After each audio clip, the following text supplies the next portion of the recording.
Hi and welcome to my kitchen. Today's segment is not so easy. It's about Chok Beshvat, the 30th year.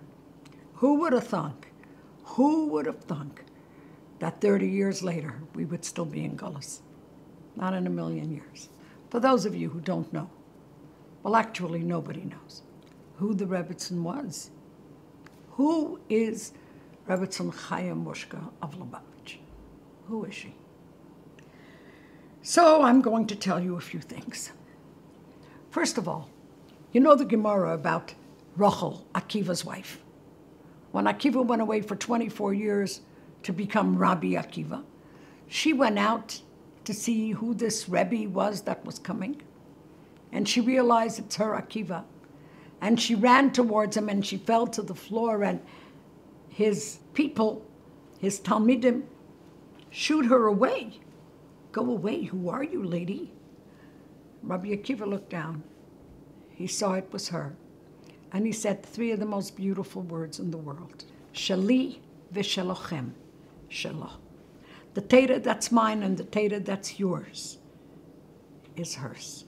I say the same thing. The Rebbetzin Nasias that's mine and the Rebbetzin Nasias that's yours is thanks to her. Let's go back a little bit.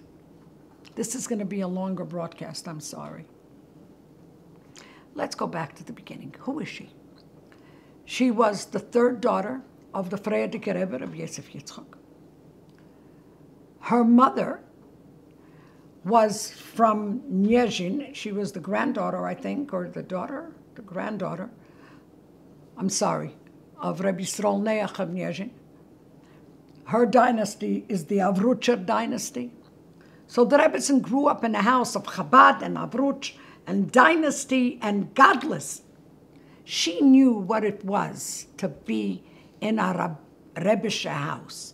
And yet, on Yud Shvat of Tofshin Yud, when her father passed away, sometime later, she asked her husband, the Rebbe, to become Rebbe. She knew what she was doing. She knew that at the minute that she gave the Rebbe to the Chassidim, that's who he belonged to. Even in the court case, when she said the books and the Rebbe, talking about her father, belonged to the Chassidim. So she knew what she was doing when she asked her husband to become Nasi. She was physically a very small woman, like maybe a size 6, size 4, maybe 6. I don't know those numbers, but she was a small woman. But she was a giant. She was a giant in concept. She gave up her life. She really did, ladies. She really did. So that the Rebbe could be Rebbe. Do you know that nobody knew what she looked like? She was larger than life. Nobody knew what she looked like. On Yud Oder of the year Tofshin Chof Aleph, my mother, Oleh Shalom, passed away.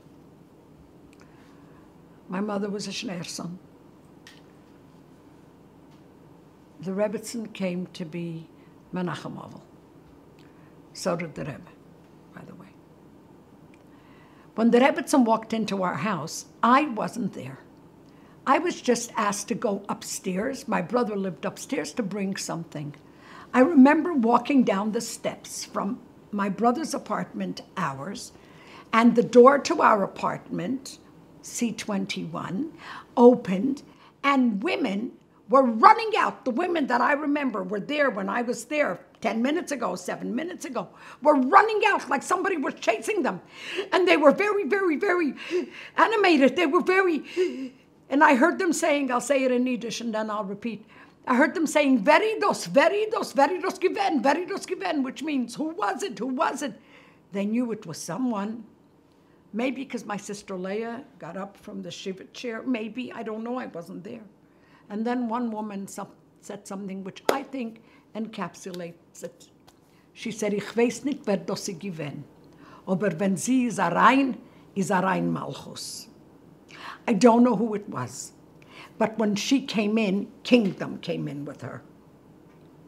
She was short, she was small, but she was a giant. And that came in with her. And yet nobody knew who she was, because that's how she wanted it. Do you know that when the Rebbe used to come home at night, 3 o'clock, 4 o'clock, 5 o'clock, he was busy with us. Never did he come home to an empty house. Never did he come home when she was upstairs. She was waiting downstairs for him every night, without ever a complaint.